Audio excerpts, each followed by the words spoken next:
After all the hype, you're in for a Jedi night to remember. Male critic gets first glimpse of new Star Wars blockbuster and says it's the best one yet. Boy, has the Force awoken. In truth, it has been stirring for months, with expectations for this 7th Star Wars installment reaching levels somewhere between overexcited and histrionic. The merchandising alone, extending even to Darth Vader showerheads, is expected to pour $5 billion into the Disney coffers. At times, it's been easy to forget that there is actually a film at the heart of all the crazy razzmatazz. But here it is, 10 years after the last outing, 2005's disappointing Star Wars, Revenge of the Sith, and happily, 10 times better. Devotees can now lather up with their Yoda-shaped soap under that Darth Vader shower content that in the hands of director and co-writer J.J. Abrams, the Empire has struck back. The Force Awakens is a triumph of escapism and the most exhilarating film yet in this mighty franchise. It is the magnificent 7th. For the uninitiated, and let's not pretend that there aren't plenty of them, still mildly bemused by cardboard cutouts of Luke Skywalker everywhere they turn, this picture is the first of a 3-part sequel to the original trilogy. It takes place a generation after the events chronicled in Return of the Jedi, 1983, which means a welcome and loudly trumpeted return for both Harrison Ford's interstellar white boy Han Solo, and his old flame, Carrie Fisher's Princess Leia, she of the funky, cinnamon roll hair buns. But Leia is now an elder stateswoman leading the noble resistance to the latest incarnation of the dark side, the First Order, and respectfully known as General Organa. The buns, too, have aged gracefully. "You've changed your hair," notes Solo, Riley. To which, at the screening I attended last night, there was a knowing cheer.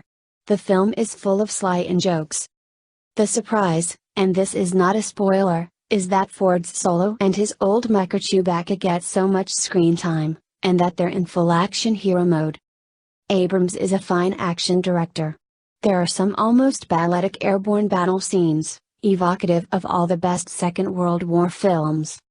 And there's an unmistakable nod to Nazism, too, in a scene in which Domhnall Gleeson's creepy General Hux addresses what looks like a futuristic Nuremberg rally.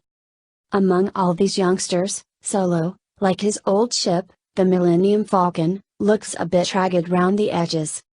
And why not? After all, Ford is 73 now.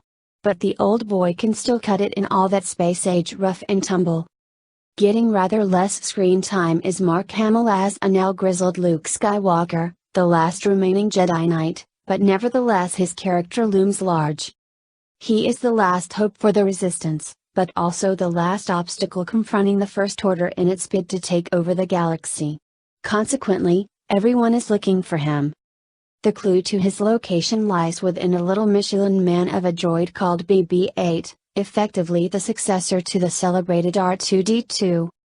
Particularly keen to find him is a terrific new villain in Kylo Ren, Adam Driver, the fiendishly villainous yet also emotionally vulnerable heir to Darth Vader, to whom there is more, much more, than meets the eye.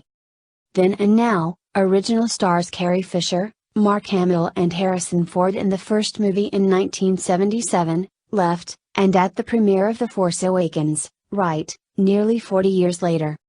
At the core of this film, however, rather aptly in the week that Britain sent its first astronaut to the International Space Station, are a pair of hitherto little-known British actors.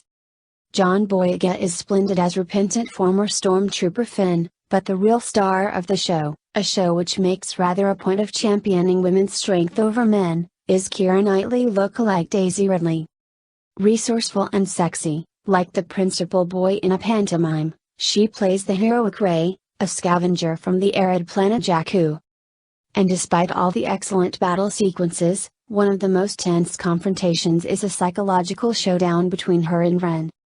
Ridley has rather sweetly said that landing the role of Rey do not feel as seismic as getting her first decent acting part, on BBC One's Casualty.